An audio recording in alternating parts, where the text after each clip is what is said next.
"There's something you need to know," the man said, and he said it the way people say things they've been holding for a long time. "Your father asked me to wait until after the service. He was very specific about that." He was standing near the folding table with the coffee urn and the paper plates, the kind of setup you only see at small-town funeral receptions. My father had been a janitor at Millbrook Regional Hospital for 34 years. There were 23 people at his service, which I counted because I needed something to count. He had lived in Garrett, Indiana his entire life, and apparently most of the people who knew him were either too old to drive or too far away to come. The man's name was Arthur Finch. He was in his mid-70s, heavy-set, with the kind of deliberate stillness that made you want to keep your voice low around him. He told me he had been a county probate judge for 26 years before he retired. He had known my father since 1987. He handed me an envelope. My name was written on the front in my father's handwriting, the large, uneven letters of a man who never fully trusted a pen. I didn't open it right there. I put it in my coat pocket and shook his hand and thanked him for coming. He looked at me the way someone looks when they know something you don't yet. Not unkind, just patient. My father's name was Gerald. People called him Jerry. He was 68 years old when he died, a heart attack on a Wednesday morning in November, alone in the house he had lived in since before I was born. His neighbor 2 doors down, a retired mail carrier named Bud, called me because my father had put his number on a note card taped inside the kitchen cabinet. Bud told me my father had seemed fine the week before. He had waved from the driveway. I was in Columbus when I got the call. I had moved there 4 years earlier for a job in healthcare administration. My father and I talked every Sunday evening, usually for about 15 minutes, usually about nothing much. The weather, what I had been cooking, whether the Pacers had a chance this year. He was not a man who asked for things or told you how he was feeling, unless you pressed him. And even then you got half an answer delivered sideways. He drove a 2009 Ford Focus with a missing hubcap on the passenger side. He kept a vegetable garden every summer. He mowed his own lawn until last year, when his back started giving him trouble, and then he paid the boy next door $12 and did not seem to mind. He made $31,000 a year. My sister got to Garrett 2 days before I did. She lived in Fort Wayne, which made her closer, and she had always been the one to handle things.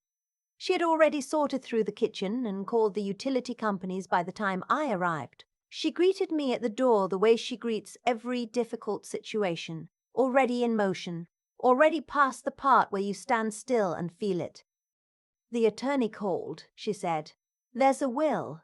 "Nothing complicated," he said. The will left the house to both of us equally. There was a checking account with a little under $9,000. His truck, his tools, his garden equipment. Everything modest, everything accounted for. I read it twice at the kitchen table while my sister made tea. That night, after she went to sleep, I sat in my father's armchair and opened the envelope. The handwriting inside was slower than usual, the way his writing got when he was being careful. It started simply. "If you're reading this," I didn't get around to saying it in person. "That's on me. I was always better at doing things than explaining them." He wrote that he had been putting money aside since I was 7 years old. Not much at first, $20 here, $50 there, whatever was left after the bills. He had opened an investment account in 1994 with the help of a man he trusted, Arthur Finch, who had walked him through the paperwork at a kitchen table not unlike the one I was sitting at now. "I didn't know what I was doing at first," he wrote. Art explained it slowly. He had a lot of patience for a man in a hurry. He wrote that he had never touched it. Not when the furnace went out in 2003. Not when his truck needed a new transmission. Not when my sister's wedding cost more than either of them expected. He had found other ways. He had taken on weekend shifts. He had eaten a lot of peanut butter sandwiches. He had not complained about any of it because it was not a sacrifice to him. It was a direction. I folded the letter at midnight and held it in both hands for a while. Then I called the number Arthur Finch had written at the bottom of the last page. He answered on the second ring, which told me he had been expecting it. I read it, I said. I thought you might call tonight, he said. He never told me. No, he said. He wouldn't have. He asked if I could come to Indianapolis the following week. He had an office there, a small suite on the third floor of a building near Meridian Street.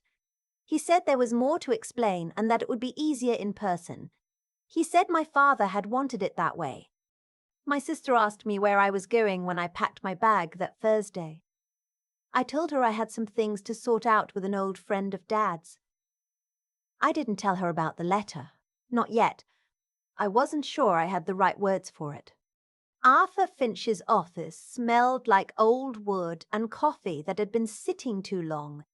He had a framed photo of the Indiana State Capitol on the wall and a desk that looked older than both of us. He shook my hand, poured me water without asking, and opened a manila folder on the desk between us.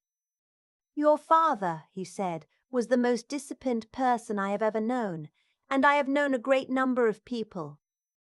He turned the folder toward me. My father had been making consistent contributions to a donor-advised fund since 1996. The initial amount was small. The contributions had grown as he got raises, and the investments had compounded over nearly 3 decades. There was a designated charitable purpose, primarily scholarships for children of hospital support staff. The janitors, the housekeepers, the dietary aides, the people who worked the overnight shifts and whose names appeared on no plaques. The fund's current value was $4.3 million. I set the folder down. That is not possible, I said. It is correct, he said. He made $31,000 a year. For the last 12 years, Arthur said. Before that, somewhat less. But he never missed a contribution, not 1 year. I looked at the ceiling for a moment. I thought about the missing hubcap. I thought about the $12 he paid the neighbor boy, and how I had never once thought to offer to hire someone myself. He lived on almost nothing, I said. He lived on what he needed, Arthur said. He was very clear about the difference.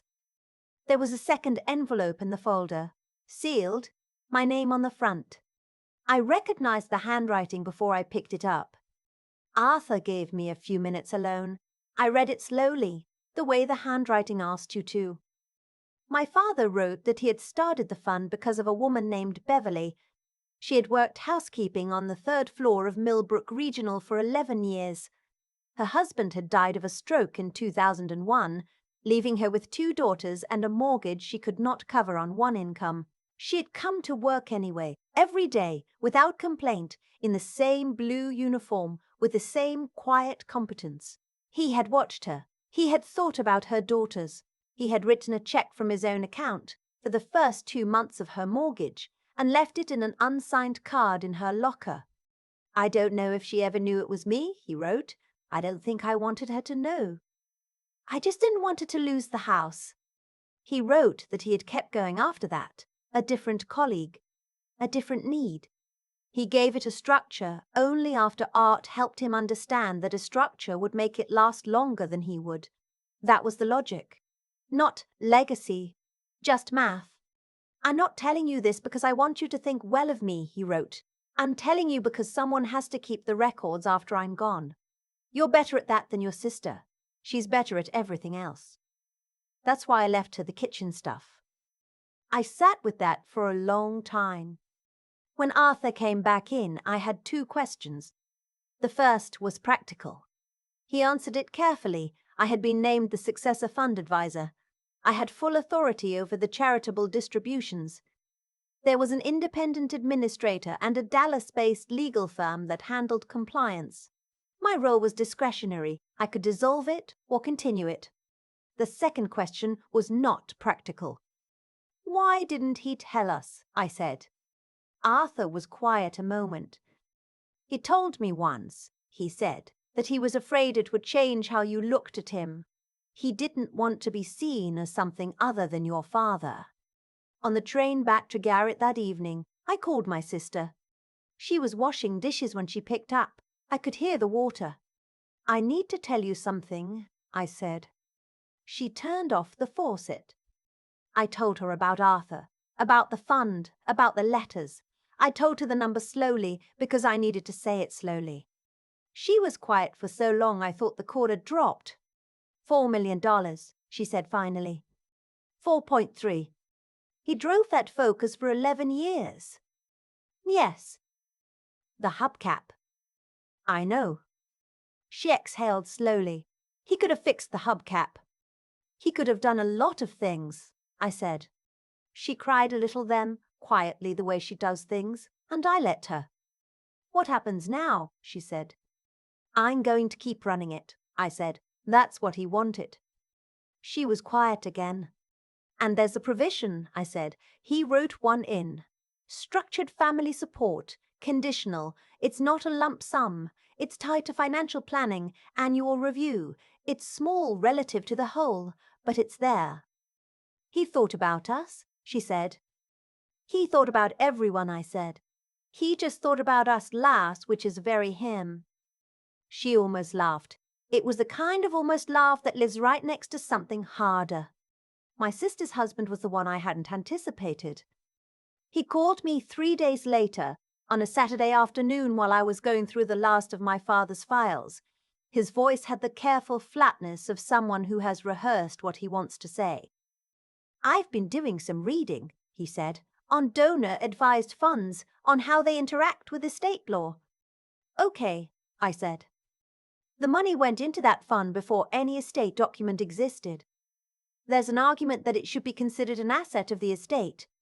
I set down the folder I was holding. He's been talking to someone, I said. Not a question.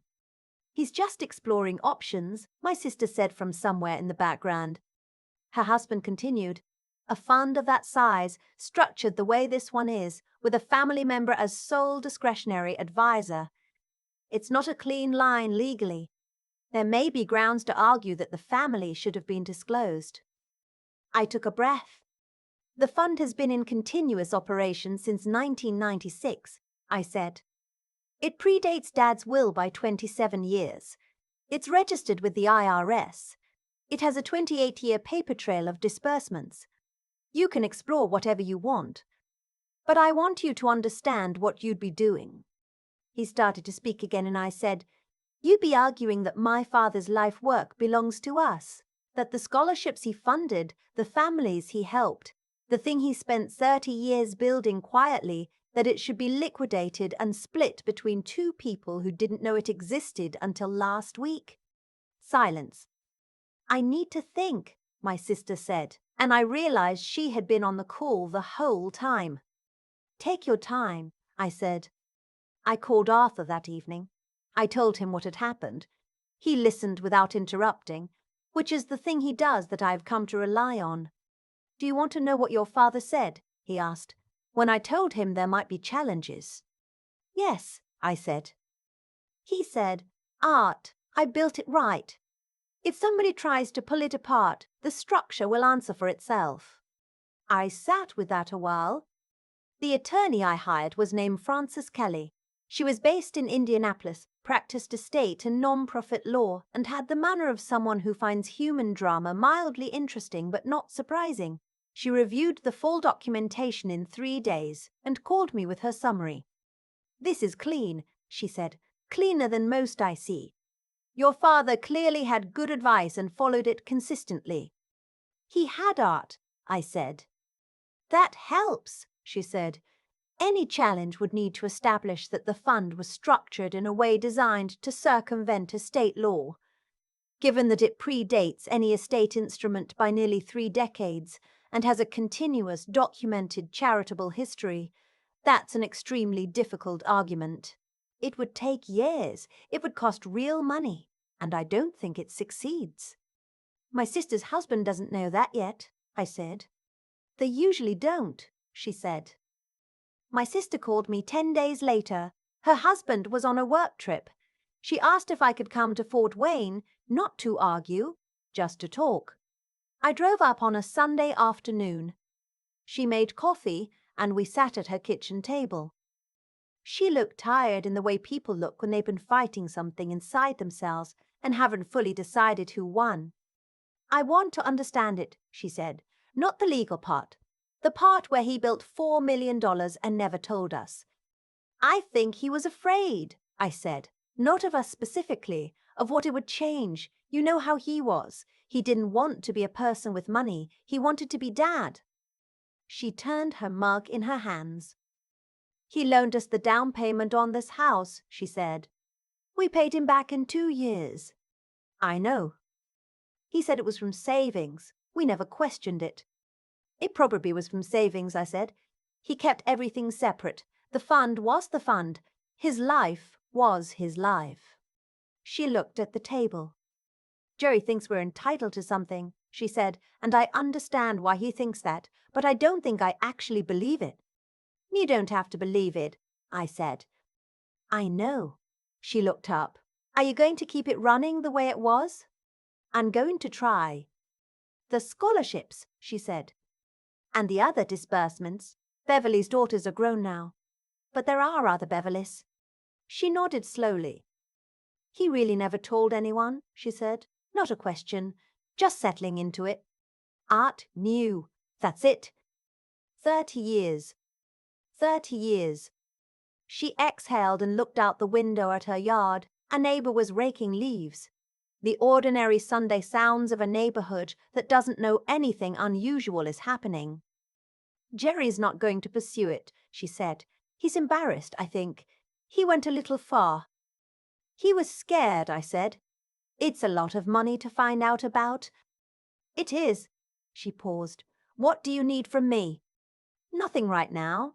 Eventually maybe a second opinion on some disbursement applications. You're better at reading people than I am. She almost smiled. Dad said that about me. In the letter, I said, more or less. We sat there a while longer. The coffee went cold. Neither of us moved to reheat it. My father's fund made its first scholarship award of the new cycle 3 months after I took over. A 22-year-old from Evansville, Indiana, whose mother worked housekeeping at a regional medical center. She was studying to be a respiratory therapist. The award covered her final 2 semesters. I didn't tell her where the money came from. The fund doesn't put its name on things. That was my father's design, and I have kept it. I did read her application letter twice, though. She wrote about watching her mother leave for the early shift every morning before the sun came up, about how her mother never talked about being tired, only about being useful. She wrote, I want to be the kind of person my mother would trust with a patient. My father would have liked that sentence. I kept the notebook I found in his nightstand. I had assumed it was a journal. It was not a journal. It was a ledger, small, spiral-bound, the kind you can buy for $2 at a drugstore. Inside were names and dates going back to 1997. Dollar amounts, some of them very small. Notations in his handwriting, car payment, 2 months. First semester, community college, rental deposit, covered. Some entries had a single check mark beside them. Some had 2. I have not been able to figure out what the 2 check marks mean. I have decided I don't need to. His notebook is on my desk now. I have added 3 entries since October. Different handwriting, same spiral cover, same kind of pen he used. A semester, a rental deposit, a medical co-pay that had gone to collections. I don't know the people. I reviewed their applications through the administrator and approved them based on the criteria my father established. I will probably never meet them. He never met most of his either. There's a particular quality to the drive back to Garrett now when I go to check on the house. The town looks the same as it always did. A little smaller every time, a little more familiar than I expected. I drive past the hospital where he worked for 34 years. The parking lot is the same. The entrance sign is the same. There is no plaque with his name on it. He would have thought a plaque was ridiculous. I stopped in the break room once about 2 months after the funeral to introduce myself to the facilities manager. I told him who my father was. He was quiet for a moment. Then he said, Jerry was the kind of guy you didn't notice until he wasn't there, and then you noticed everything. I've thought about that sentence a lot. Arthur and I have lunch twice a year now at a diner near his office in Indianapolis. He drinks black coffee and orders the same thing every time, a turkey club, no tomato. He tells me things about my father I didn't know. Small things, the way he took his break at the same time every day, the way he always asked after Art's wife by name, the way he arrived at their first meeting with a handwritten list of questions. He had done research, Arthur told me the last time. A janitor who had done more research on long-term investing than most of my actual clients. That sounds like him, I said. He asked if I thought it was a reasonable goal. Arthur said. I told him I thought it was. He nodded once and said, then let's start today. That was it. No drama, no hesitation, just let's start today. My sister calls me more often now. Not every Sunday, but enough. Her husband has stopped bringing up the fund. I think he's embarrassed in the way that settles quietly and becomes something else over time. Last spring, on what would have been my father's 69th birthday, I drove to Garrett and sat in the backyard for a while. The garden had gone to weeds since November. I pulled a few of them, not systematically, just because I needed something to do with my hands. The vegetable stakes were still in the ground from last summer. Little handwritten labels in his writing on strips of masking tape. Tomatoes, peppers, cucumbers. He had planned to plant again this year. I think about that sometimes. The way he ordered seeds in February. The way he kept the garden going year after year, quietly, without making a production of it, because things need tending or they don't survive. He applied the same logic to everything. I'm not sure I'm doing this right. There are applications I second guess. Disbursement decisions I lie awake over. Parameters I'm not certain I'm reading the way he intended. I have called Frances twice in the last 6 months with questions that turned out to have simple answers. She doesn't seem to mind. Arthur told me once, when I said I wasn't sure I was qualified for this, that my father had said the same thing to him in 1996. What did you tell him? I asked. I told him that qualification is mostly just showing up and paying attention, he said. He seemed satisfied with that. I think about Beverly sometimes. The woman on the 3rd floor, the first one. I don't know what became of her daughters. I don't know if the house is still standing. I don't know if she ever knew who left the card in her locker. He never needed her to know.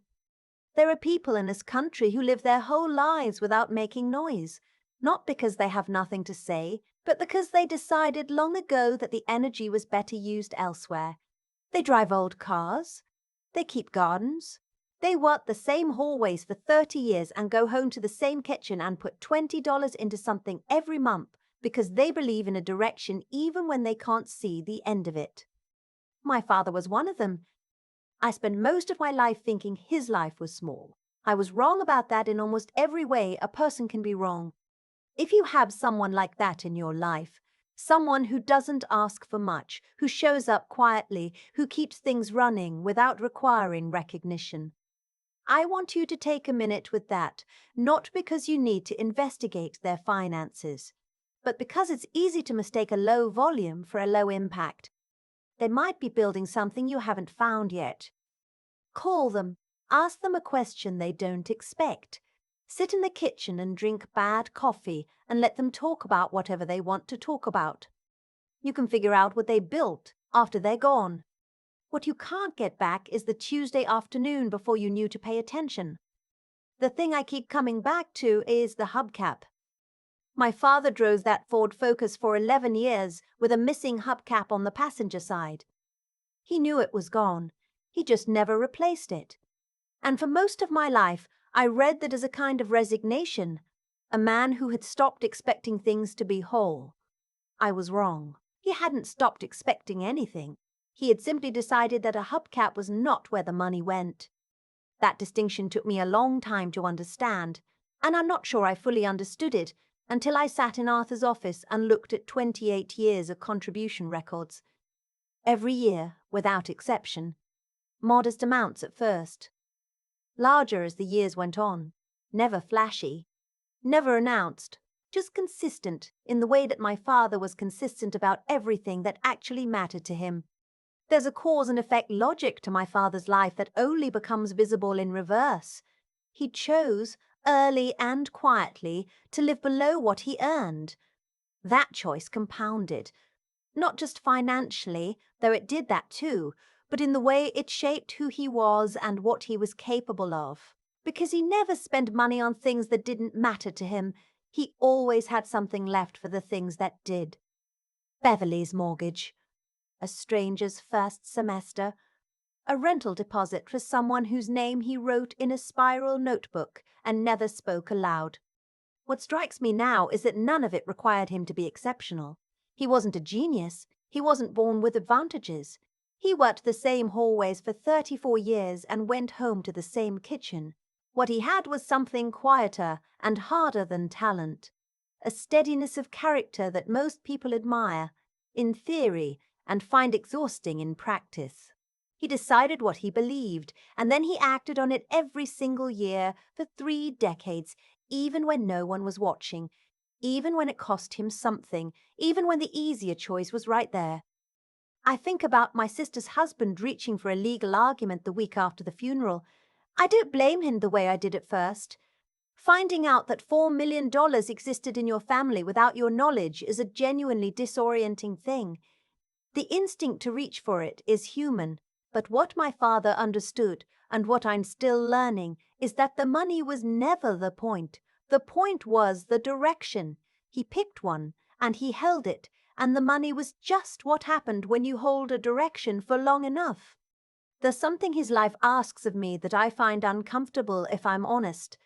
It asks me to think carefully about what I actually believe and then to do the unglamorous work of acting on it consistently, in small amounts, without recognition for years, not because someone is watching, not because it will be remembered, but because the work itself is the answer to the question of who you are. I added 3 names to his notebook this fall, different handwriting, same $2 spiral cover. I don't know those people. I may never know them.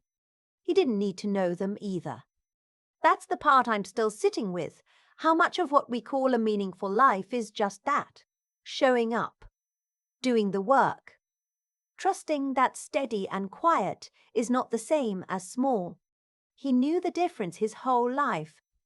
I'm just now learning it.